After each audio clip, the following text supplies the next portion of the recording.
Standard 12 Physics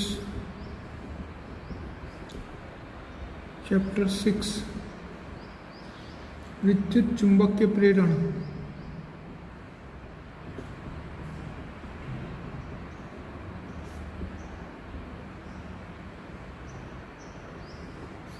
आज आप नવું chapter start करीशू विद्युत चुंबकीय प्रेरण। तो अपने चौथा चैप्टरनी अंदर भणी गया कि गतिमान विद्युत भारों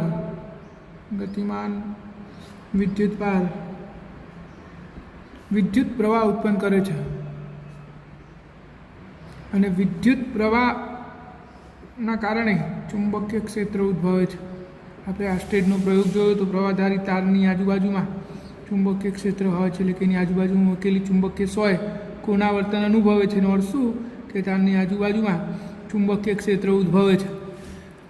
તો આ સંશોધન પછી એવું વિચારવામાં આવ્યું કે શું આનાથી ઉલટું એટલે કે ચુંબકોની ગતિના કારણે વિદ્યુત પ્રવાહ ઉત્પન્ન થઈ શકે કે કેમ।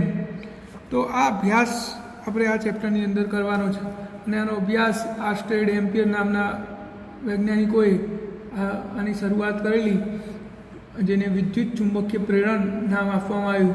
તો આપણે આ ચેપ્ટરની અંદર વિદ્યુત ચુંબકીય પ્રેરણનો અભ્યાસ કરીશું અને એ માટે આપણે ફેરેડે અને હેનરીના પ્રયોગો જે આપણા સિલેબસમાંથી કેન્સલ કરેલા છે પણ આપણે સમજવા તો પડે, એટલે આપણે આજે ફેરેડે અને હેનરીના પ્રયોગો પહેલાં સમજી લઈએ। તો ફેરેડેનો પહેલો પ્રયોગ, ફેરેડે શું કર્યું, એક વર્તુળાકાર ગૂંચળું લીધું, આ ગૂંચળાનું નામ C1 અને એની સાથે એને ગેલ્વેનોમીટર જોડી દીધું પ્રવાહની હાજરીનું સૂચન માટે।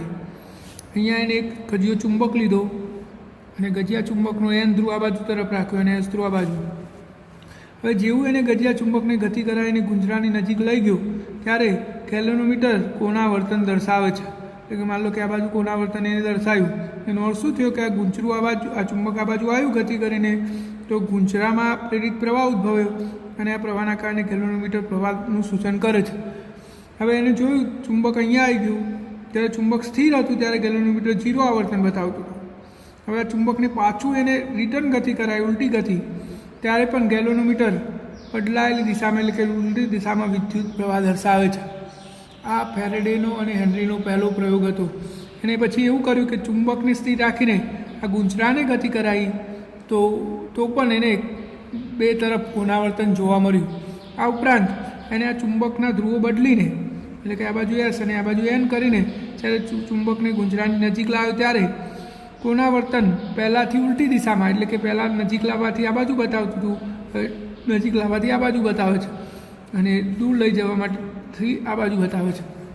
તો આમ ફેરેડેના પહેલા પ્રયોગનો નિષ્કર્ષ શું આવ્યો કે આ ગૂંચળા અને ચુંબકની સાપેક્ષ ગતિના કારણે અહીંયા પ્રેરિત પ્રવાહ ઉદ્ભવે છે। અને બીજો પ્રયોગ કર્યો, બીજા પ્રયોગમાં એણે શું કર્યું, બે ગૂંચળા લીધા, એક ગૂંચળામાં ગેલ્વેનોમીટર જોડ્યું, આ ગૂંચળું C1 એની સાથે એને એક ગેલ્વેનોમીટર જોડી દીધું પ્રવાહની હાજરીનું સૂચન માટે, અને એક બીજું ગૂંચળું લીધું, આ ગૂંચળા સાથે એને બેટરી જોડી દીધી। પછી આ ગૂંચળાને પ્રથમ ગૂંચળાની તરફ એને ગતિ કરાવી તો ગેલ્વેનોમીટર ક્ષણિક એક તરફ કોણાવર્તન બતાવે છે, જ્યારે દૂર લઈ જાય ત્યારે એની વિરુદ્ધ દિશામાં કોણાવર્તન દર્શાવે છે। અને જો આ ગૂંચળાને સ્થિર રાખીને આ ગૂંચળાને ગતિ કરાવે તો પણ એને ગેલ્વેનોમીટર કોણાવર્તન દર્શાવે છે।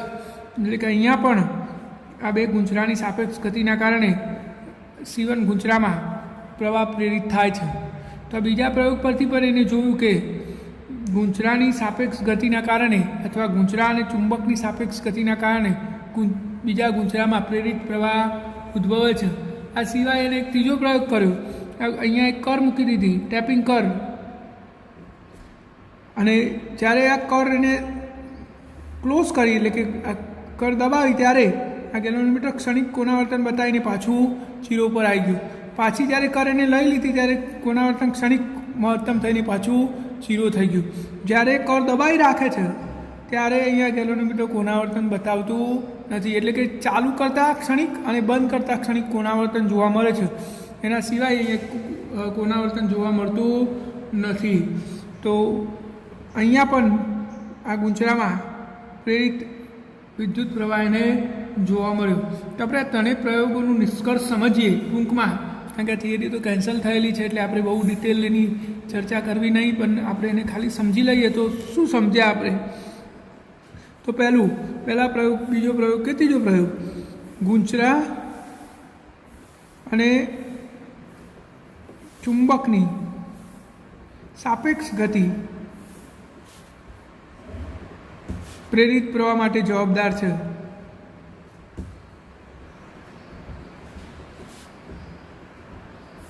પહેલો કિસ્સો. બીજું કે આ ગુંચરાની ગતિમાં વધારો ઘટાડો કરવામાં આવે, એટલે કે જો ગુંચરું ઝડપથી દૂર નજીક લઈ જવામાં આવે તો પ્રેરિત પ્રવાહનું મૂલ્ય વધે છે, એટલે કે સાપેક્ષ ગતિ વધારતા કે ઘટાડતા પ્રેરિત પ્રવાહ વધે છે કે ઘટે છે.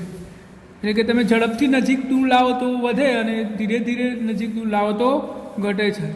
અને ત્રીજી બાબત આપણે શું સમજ્યા, તો આ ચુંબકની દિશા બદલી દઈએ એન અને એસ ધ્રુવ, તો પ્રેરિત પ્રવાહની દિશા પણ ઉલટાય છે, એટલે કે સાપેક્ષ અથવા ચુંબકની દિશા બદલતા અથવા ગતિની દિશા બદલતા પ્રેરિત પ્રવાહની દિશા બદલાય છે. તો આ ત્રણ મુદ્દા ખૂબ જ અગત્યના છે. ગુંચરા અને ચુંબકની સાપેક્ષ ગતિના કારણે જ પ્રવાહ પ્રેરિત થાય. જો સાપેક્ષ ગતિ 0 હોય તો પ્રવાહ પ્રેરિત થતો નથી. સાપેક્ષ ગતિ વધારવામાં કે ઘટાડવામાં આવે તો પ્રેરિત પ્રવાહ પણ વધે કે ઘટે છે. અને ગતિની દિશા બદલાવતા, એટલે કે પહેલાં આપણે નોર્થ ધ્રુવ આ બાજુ રાખ્યો તો પછી સાઉથ ધ્રુવ આ બાજુ રાખીને આમ કરીએ તો કોણાવર્તન એની વિરુદ્ધ દિશામાં જોવા મળે છે. તો આ ફેરેડે અને હેનરીના પ્રયોગના નિષ્કર્ષ છે, અને એમને આ નિષ્કર્ષ પરથી શું સમજ્યા બરાબર એ આપણે ફરીથી સમજી લઈએ. જુઓ, એ સમજવું હોય તો પહેલાં આપણે ફ્લક્સ સમજવું પડે, અને ફ્લક્સ સમજવા માટે આપણે ત્રીજા ચેપ્ટરમાં વિદ્યુત ફ્લક્સ સમજ્યા તે રીતે જ અહીંયા આપણે ચુંબકીય ફ્લક્સ સમજી શકીએ. માનો કે આ ચુંબકીય ક્ષેત્ર છે, આ દિશામાં ચુંબકીય ક્ષેત્ર છે, ને અહીંયા એક સમતલ મૂકેલું છે જેનું 800નું ક્ષેત્રફળ એ છે, એનું ક્ષેત્રફળ સદિશ આ દિશામાં છે, ખૂણો થીટા. તો ચુંબકીય ક્ષેત્ર બીમાં મૂકવામાં આવેલા એ જેટલું 800નું ક્ષેત્રફળ ધરાવતા ફ્લક્સમાંથી સમતલમાંથી પસાર થતું ફ્લક્સ ફાઈ બરાબર બી ડોટ એ વડે વ્યાખ્યાયિત કરવામાં આવે છે, એટલે કે ફાઈ બરાબર બી એ કોસ થીટા, જ્યાં થીટા એ અને બી વચ્ચેનો ખૂણો છે. એટલે કે સમતલ જો ચુંબકીય ક્ષેત્રને આમ બિલકુલ લંબ હોત તો એ અને બી એક જ દિશામાં થઈ જાય. અહીંયા આપણે બંને વચ્ચેનો ખૂણો થીટા લીધો છે, તો એ જેટલા ક્ષેત્રફળમાંથી પસાર થતું ફ્લક્સ ફાઈ બરાબર બી એ કોસ થીટા. ફ્લક્સ અદિશ રાશિ છે અને એનું એકમ વેબર અથવા તો ટેસ્લા મીટર સ્ક્વેર છે. ચુંબકીય ફ્લક્સનો એકમ વેબર અથવા ટેસ્લા મીટર સ્ક્વેર છે.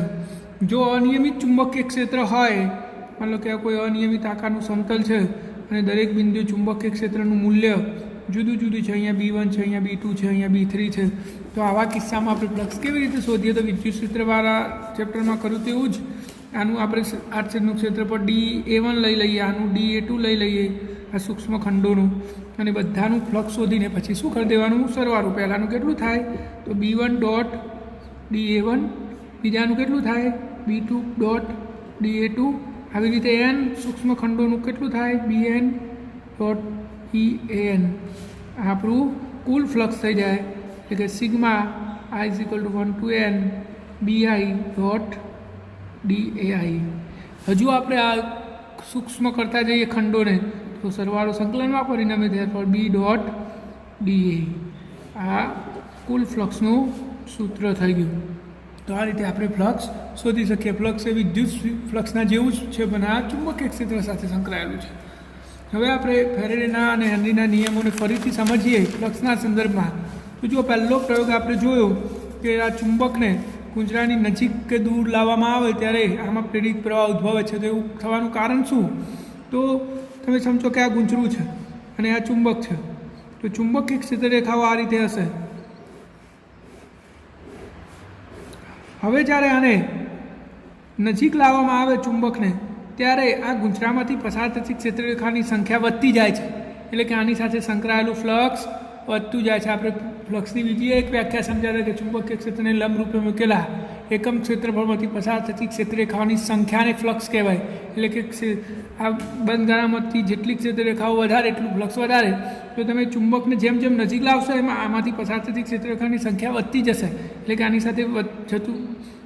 સાથે સંકળાયેલું ફ્લક્સ વધે છે. દૂર લઈ જઈએ તો શું થાય? ક્ષેત્રરેખાની સંખ્યા ઘટતી જાય કે ફ્લક્સ ઘટે છે.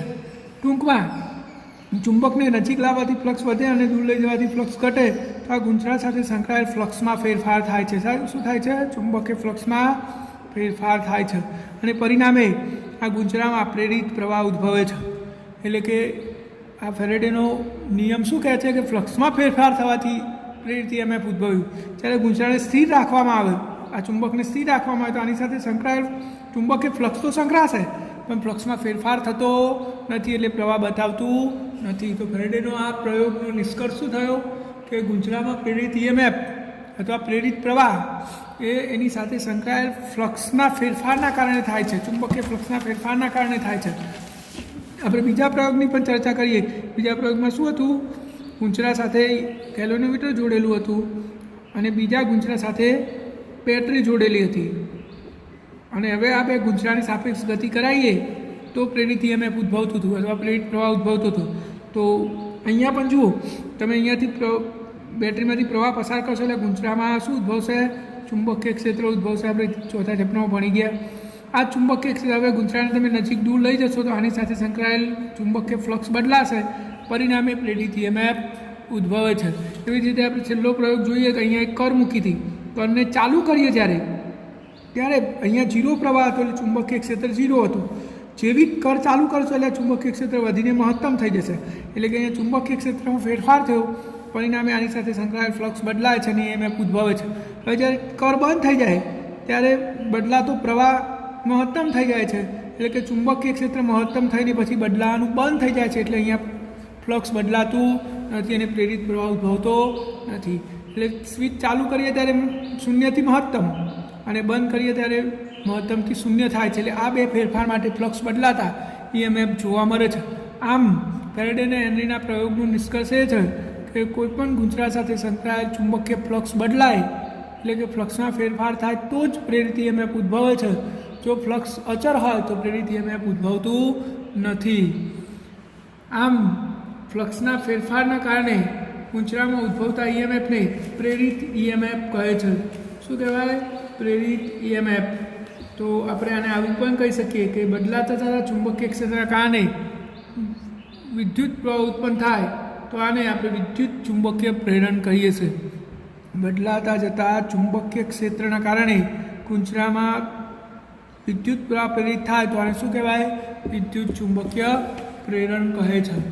હવે આપણે ફેરેડેનો નિયમ સમજીએ. આ ચુંબકીય ક્ષેત્રનું મૂલ્ય કેટલું? તો ફેરેડેના ઘણા બધા પ્રયોગોના નિષ્કર્ષના આધારે ફેરેડે એવું કીધું કે ગુંચરામાં પ્રેરિત થતું EMF એપ્સાઇલન એ ગુંચરામાં ફ્લક્સના ફેરફારના સમય દર જેટલું હોય છે.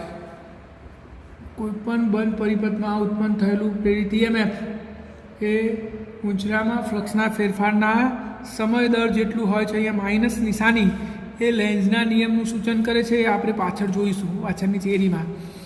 ટૂંકમાં હાલ અત્યારે આપણે ફેરેડેનો નિયમ સમજીએ તો પરિપથમાં ઉદ્ભવતું EMF કેટલું હોય? EMFનું મૂલ્ય તે પરિપથમાં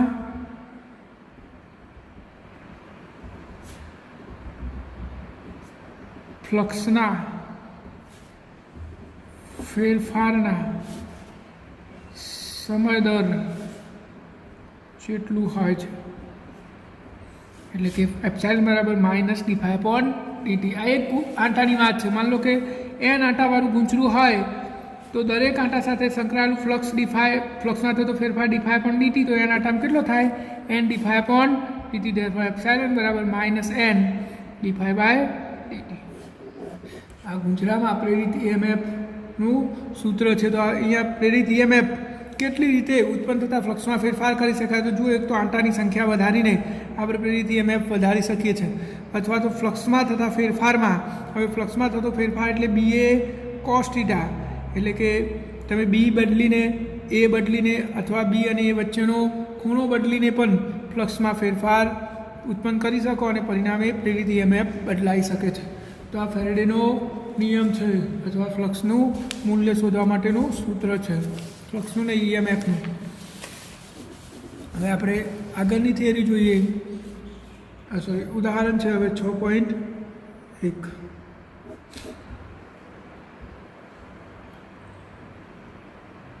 આકૃતિ અથવા પ્રયોગ 6.2 ને ધ્યાનમાં લો. કેલોરીમીટરનું મોટું કોણાવર્તન મેળવવા માટે તમે શું કરશો?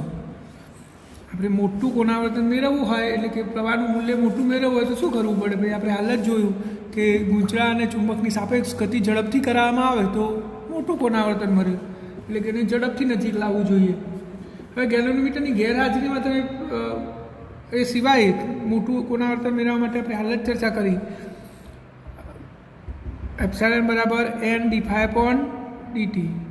શું કરી શકાય? આંટાની સંખ્યા વધારી શકાય, ચુંબકીય ક્ષેત્રમાં થતો ફેરફાર એટલે કે ફ્લક્સમાં થતો ફેરફાર ઝડપથી બદલીને પણ આપણે મોટું ઈએમએફ મેળવી શકીએ છીએ. બીજું બી, કેલોરીમીટરની ગેરહાજરીમાં તમે પ્રેરિત વિદ્યુતપ્રવાહની હાજરી કેવી રીતે નક્કી કરશો? તો આપણું આ ગુંચરું હતું એની જગ્યાએ ગેલ્વેનોમીટર જોડ્યું હતું, એની જગ્યાએ નાના વોલ્ટેજનો એક બલ્બ જોડી દેવાનું, અને પછી તમે ચુંબકને નજીક અથવા દૂર લઈ જાઓ તો આમાં પ્રેરિત પ્રવાહ ઉદ્ભવશે, એના કારણે આ બલ્બ ચાલુ બંધ થશે. તો આપણે આ રીતે પ્રવાહની હાજરીનું સૂચન કરી શકીએ છીએ. 6.2 10 સેમી બાજુ વાળી અને 0.5 ઓહ્મ અવરોધવાળી એક ચોરસ લૂપ પૂર્વ પશ્ચિમ સમતલમાં ઊભી મૂકેલ છે, અને 0.10 ટેસ્લાનું એક સમાન ચુંબકીય ક્ષેત્ર સમતલ પર ઉત્તરથી પૂર્વ દિશામાં લાગુ પાડેલ છે. આ ચુંબકીય ક્ષેત્ર 0.7 સેકન્ડમાં અચળ દરે ઘટીને શૂન્ય કરવામાં આવે છે. તો આ સમય અંતરાલ દરમિયાન પ્રેરિત ઈએમએફ અને વિદ્યુત પ્રવાહનું માન શોધો. એટલે એક લૂપ છે આ રીતે ઊભી રાખેલી છે પૂર્વ પશ્ચિમ દિશામાં, અને ચુંબકીય ક્ષેત્ર આ રીતે છે, આ એનો ક્ષેત્રફળ સદિશ, અને ઉત્તર દક્ષિણ દિશા તરફ ચુંબકીય ક્ષેત્ર. તો બંને વચ્ચેનો ખૂણો કેટલો થશે? 45 ડિગ્રી. તો આની સાથે સંકળાયેલ ઈએમએફ શોધવાનું છે. તો ફાઈ બરાબર આપણે સૂત્ર શું જોયું હાલ? n d∅dt. જો માઇનસ નિશાની એ લેન્ઝના નિયમનું સૂચન કરે છે, આપણે મૂલ્ય શોધવાનું છે એટલે માઇનસ લખતા નથી. તો n ∆ϕ/ΔT. અહીંયા આંટાની સંખ્યા તો એક જ છે, તો એક થઈ ગયો, અને પેલું શું થશે? ∅2 - ∅1/ΔT મૂલ્ય. ત્યારપર એપ્સિલોન બરાબર ફેરેડેના નિયમ પરથી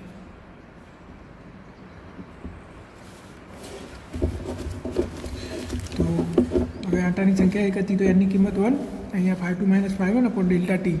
∅2 એટલે હાલ જે સ્થિતિ છે એનું હાલ ચુંબકીય ક્ષેત્ર B1 કેટલું હતું? એટલે આપણે અહીંયા લખી દઈએ ને, BA cos 45 માઇનસ આપણે ચુંબકીય ક્ષેત્ર ઘટાડીને કેટલું કરી દીધું? શૂન્ય કરી દીધું. આ B1 અને આ B2 A cos 45 ભાગ્યા ΔT. તો એપ્સિલોન બરાબર, જો B1 A cos 45ની કિંમત 1/√2 માઇનસ ચુંબકીય ક્ષેત્ર ઘટાડીને 0 કરી દીધું એટલે 0 ભાગ્યા ΔT. હવે આપણે કિંમતો મૂકી દઈએ. B1 A/√2 ΔT. B1 કેટલો? ચુંબકીય ક્ષેત્ર કેટલું હતું? 0.1. A એટલે લંબચોરસ, જુઓ L આપેલો છે 10 સેમી, તો ક્ષેત્રફળ એ બરાબર શું છે? ચોરસનું ક્ષેત્રફળ L², તો 10 નો વર્ગ 100 સેમી સ્ક્વેર, એટલે કે આપણે આને મીટર સ્ક્વેરમાં ફેરવવો તો 100 × 10⁻⁴ મીટર સ્ક્વેર, ત્યારપર 10⁻² મીટર સ્ક્વેર આટલું ક્ષેત્રફળ થશે. આ ક્ષેત્રફળ મૂકી દઈએ 10⁻² ભાગ્યા √2 કેટલા સમયમાં? 0.7 સેકન્ડમાં. જવાબ થશે 1 મિલીવોલ્ટ, એટલે કે 10⁻³ વોલ્ટ આટલું ઈએમએફ આવ્યું. હવે વિદ્યુત પ્રવાહ I બરાબર એપ્સાઇલન પણ આર, એપ્સાઇલન 10⁻³ અને આર કેટલો હતો? ચેનો અવરોધ 0.5, કેટલું થશે? 2 × 10⁻³ એમ્પિયર આટલો પ્રવાહ આવશે. તો દાખલો ખૂબ જ સરળ છે. એકવાર પહેલાં ચોપડામાં લખી દેવાનો અને પછી તૈયાર કરવાનો, જેથી તકલીફ ના પડે. નેક્સ્ટ 6.3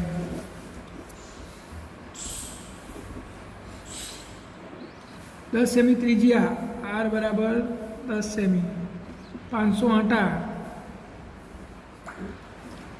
2 ઓહ્મ અવરોધ, ગોળાકાર લૂપ છે અને એનું સમતલ પૃથ્વીના ચુંબકીય ક્ષેત્રના સમક્ષિતિજ ઘટકને લંબ છે. એટલે માન લો કે પૃથ્વીનું સમક્ષિતિજ ચુંબકીય ક્ષેત્ર આ દિશામાં છે, તો એને લંબ સમતલમાં આમ,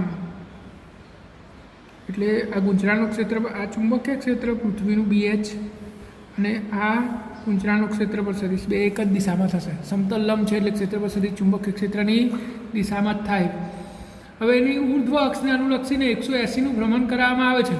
એટલે આને તમે 180નું ભ્રમણ આમ આખી ગોળ ફરાઈ દો, આમ છે એની જગ્યાએ આમ આખી ઉલટી કરી દો, તો પ્રેરિત EMF અને પ્રવાહનું મૂલ્ય શોધો. તો આપણે ફરીથી એના એક સૂત્ર વાપરીશું. પ્રેરિત EMF પ્રારંભિક સ્થિતિમાં, અથવા તો કુલ શોધી દઈએ આપણે. એપ્સાઇલન બરાબર n delta phi upon delta t, આપણું આ સૂત્ર છે. ચલો, n ડેલ્ટા ફાઈ એટલે શું? φ2 માઇનસ φ1 ભાગ્યા ડેલ્ટા ટી. n φ2 એટલે BA cos θ2 minus BA cos θ1 ભાગ્યા ડેલ્ટા ટી. જો પહેલા ખૂણો કેટલો છે અહીંયા? θ1 0, અને આખો આમ ફરાવીશું એટલે θ2 કેટલો થઈ જશે? 180. તો આપણે અહીંયા કિંમતો મૂકી દઈએ. તો જો B એ અચળ n cos θ2 માઇનસ cos θ1 ભાગ્યા ડેલ્ટા ટી. B કેટલો છે? B આપણને આપેલો છે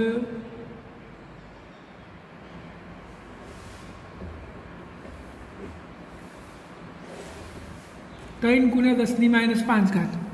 3 × 10⁻⁵. 8 છેદનું ક્ષેત્રફળ, તો આપણે પહેલાં અહીંયા શોધી દઈએ.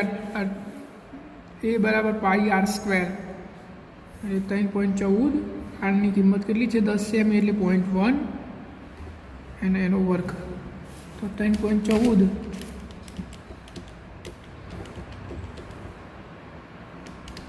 0.1 ગુણ્યા 0.1 ગુણ્યા 3.14, 0.0314 મીટર સ્ક્વેર. આટલું 8 છેદનું ક્ષેત્રફળ છે. તો આપણે એ પણ અહીંયા મૂકી દઈએ. 0.0314, આંટાની સંખ્યા 500,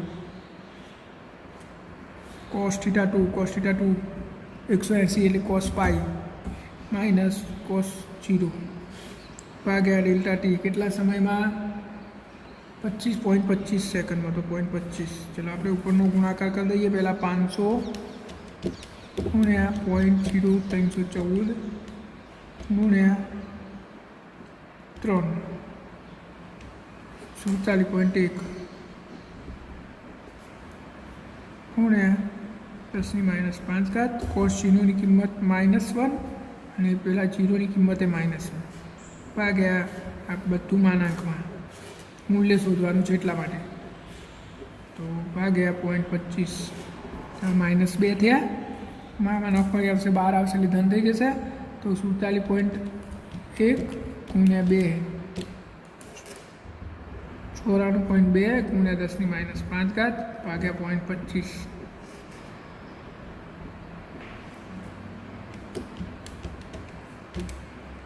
376.8 ગુણ્યા 10⁻⁵ વોલ્ટ.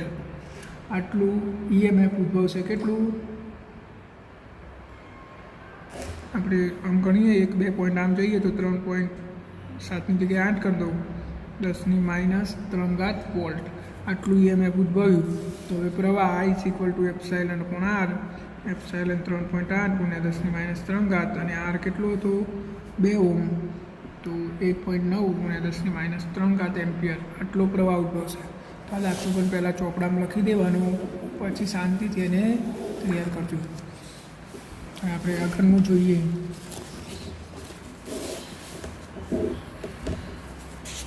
લેન્ઝનો નિયમ.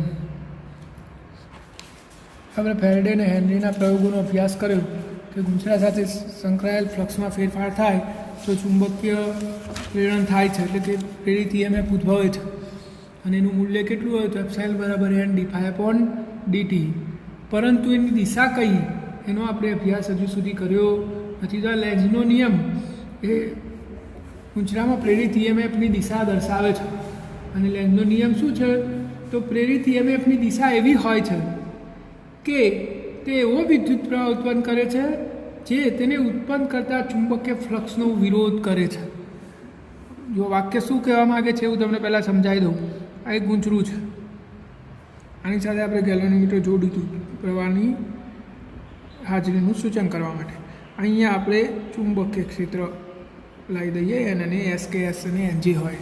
હવે તમે આને આમ ગતિ કરાવશો તો આમાં ઉદ્ભવતું EMFની દિશા એવી હોય, અથવા આમાં ઉત્પન્ન થયેલ EMFના પ્રેરિત પ્રવાહની દિશા એવી હોય કે આ પ્રવાહ એને ઉત્પન્ન કરનારા ચુંબકીય ક્ષેત્રનો વિરોધ કરે.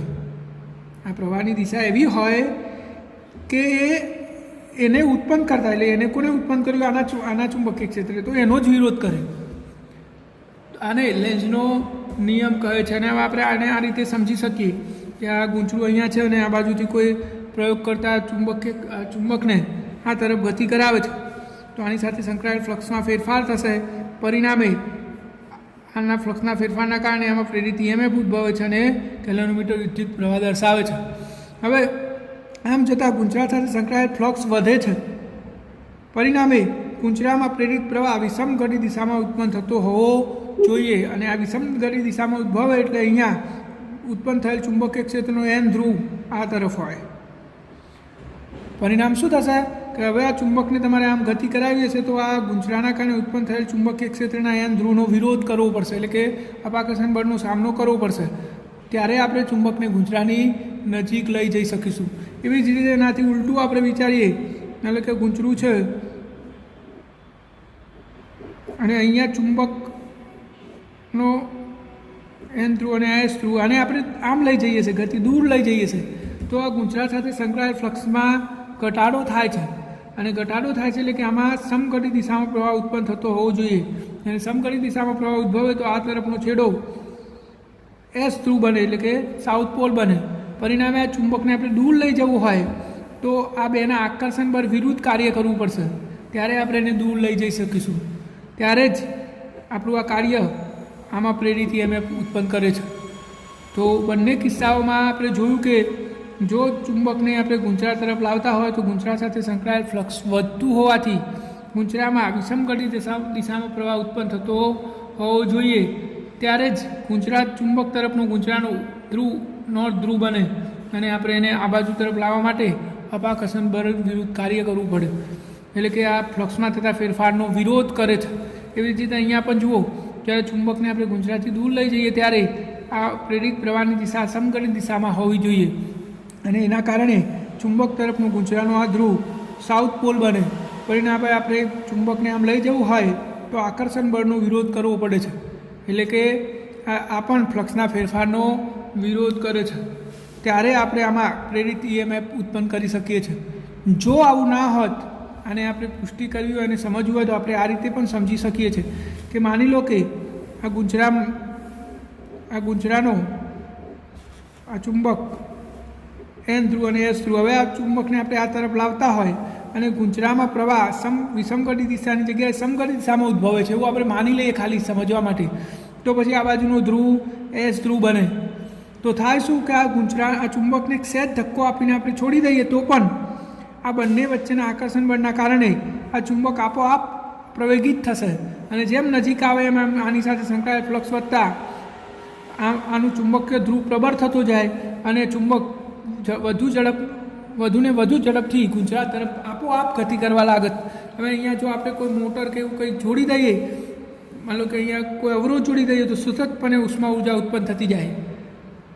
તો આ તો ઉર્જા સંરક્ષણના નિયમનું ઉલ્લંઘન થઈ ગયું. આપણે અહીંયાથી તો કોઈ કાર્ય જ નહીં કર્યું. ચુંબકને એક સેજ ધક્કો આપીને છોડી દઈએ તો ચુંબક આપોઆપ ગતિ કરવા લાગશે આકર્ષણ બળના કારણે, અને અહીંયા આપોઆપ ઉર્જા ઉત્પન્ન થતી જશે. જે ઉર્જા સંરક્ષણના નિયમનું ઉલ્લંઘન છે, એટલે કે આવું હોઈ શકે નહીં. એનો અર્થ શું થયો કે જો ચુંબકને આ બાજુ તરફ ગતિ કરાવતા હોય તો ગુંજરામાં પ્રવાહ વિષમગતિ દિશામાં જ હોવો જોઈએ. એટલે કે ફ્લક્સ વધતું હોય તો ગુંજરામાં પ્રવાહ વિષમગતિ દિશામાં, અને ફ્લક્સ ઘટતું હોય તો પ્રવાહ સમગતિ દિશામાં જ હોવો જોઈએ. અને એવું હોય તો જ ઉર્જા સંરક્ષણના નિયમનું પાલન થાય. એટલે કે જો તમે ચુંબકને આ તરફ લાવતા હોય તો વિષમગતિ દિશામાં પ્રવાહ ઉદ્ભવે, પરિણામે આ બાજુનો પોલ નોર્થ ધ્રુવ બને. એટલે કે આ નોર્થ ધ્રુવ અને આ નોર્થ ધ્રુવ, હવે ચુંબકને તમારે આ બાજુ લાવવું હોય તો આકર્ષણ બળ વિરુદ્ધ કાર્ય કરવું પડે છે, અને આ જ કાર્ય ઉર્જામાં રૂપાંતરિત થાય છે. એવી જ રીતે તમે દૂર લઈ જતા હોય તો આ બાજુનો ધ્રુવ એસ ધ્રુવ બને, એટલે કે સમગતિ દિશામાં પ્રવાહ આવે. તમારે દૂર લઈ જવું હોય તો આકર્ષણ બળ વિરુદ્ધ કાર્ય કરવું પડશે. ટૂંકમાં બંને કિસ્સામાં આપણે કાર્ય કરવું પડે છે, અને આ જ કાર્ય ઉર્જાના સ્વરૂપમાં રૂપાંતરિત થાય છે, અને ઉર્જા સંરક્ષણના નિયમનું પાલન થાય છે. હવે આપણે લેન્ઝનો નિયમ સમજી લીધો છે. હવે આપણે જોઈએ ઉદાહરણ નંબર 6.4. જુદી જુદી 3 આકૃતિઓ આપેલી છે. જુઓ, અહીંયા ચુંબકીય ક્ષેત્ર છે આ વિસ્તારમાં, અંદર તરફ જતી દિશામાં.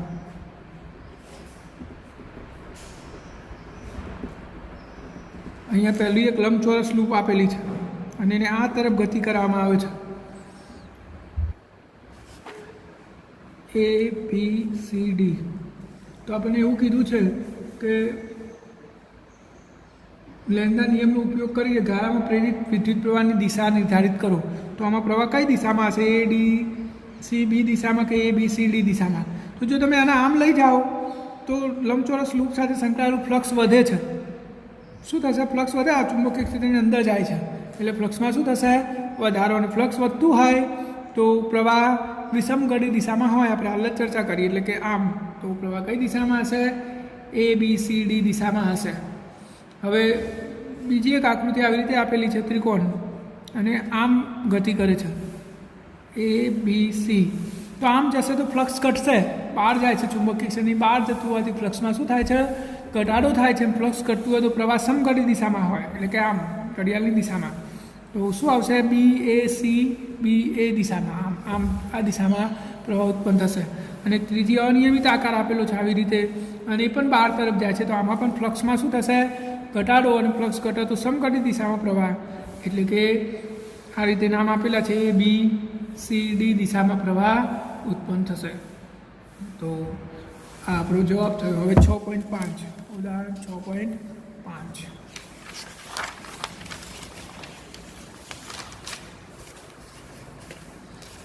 જડિત રાખેલા બે કાયમી ચુંબકના ઉત્તર અને દક્ષિણ ધ્રુવ વચ્ચે ચુંબકીય ક્ષેત્રમાં એક બંધ ગાળાને સ્થિર રાખેલો છે. આ બે ચુંબક છે, અને અહીંયા એક બંધ ગાળો મૂકી રાખ્યો છે, એક લૂપ છે એમ.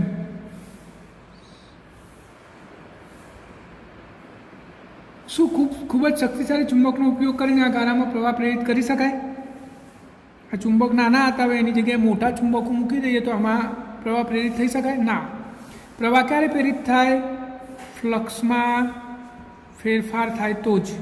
ચુંબકીય ક્ષેત્ર નાનું કે મોટું એનાથી કોઈ મતલબ નથી. મતલબ શાની સાથે છે? ફ્લક્સના ફેરફાર સાથે. એટલે કે આ ચુંબકને તમે ગતિ કરાવો તો ફ્લક્સ ઉદ્ભવે, જ્યારે ફ્લક્સમાં ફેરફાર થાય એને પ્રેરિત EMF ઉદ્ભવે. પરંતુ ચુંબકીય ક્ષેત્રના નાના મોટા મૂલ્ય સાથે કંઈ લેવા દેવા નહીં. ફ્લક્સ બદલે, હા એવું થાય કે આ નાના ચુંબક છે એની જગ્યાએ બદલીને મોટા કરી દઈએ અચાનક, તો આમાં પ્રેરિત પ્રવાહ ઉદ્ભવે. પણ આપણને તો આ તો શું કહે છે કે આ નાના છે એની જગ્યાએ મોટાનો ઉપયોગ કરીએ તો ના ઉદ્ભવે. બી, એક બંધ એક મોટા કેપેસિટરની તકતીઓ વચ્ચે અચળ વિદ્યુત ક્ષેત્રને લંબ રૂપે ગતિ કરે છે. એટલે કે કેપેસિટર અહીંયા બે પ્લેટ છે અને એક મોટો ગારો આમાં ગતિ કરે છે. શું આ ગારામાં જ્યારે કેપેસિટરની બે પ્લેટ વચ્ચે હોય અને બહાર હોય, અંદર બહાર લાયા કરીએ તો કેપેસિટરમાં પ્રેરિત પ્રવાહ ઉદ્ભવશે? તો ના ઉદ્ભવે. આ લૂપને તમે આમ ફેરવશો તો આની સાથે સંકળાયેલું વિદ્યુત ફ્લક્સ બદલાશે અને વિદ્યુત ફ્લક્સના ફેરફારના કારણે ચુંબકીય ક્ષેત્ર ઉદ્ભવતું નથી. ચુંબકીય ફ્લક્સમાં ફેરફાર થવો જોઈએ તો જ વિદ્યુત પ્રવાહ ઉદ્ભવે છે.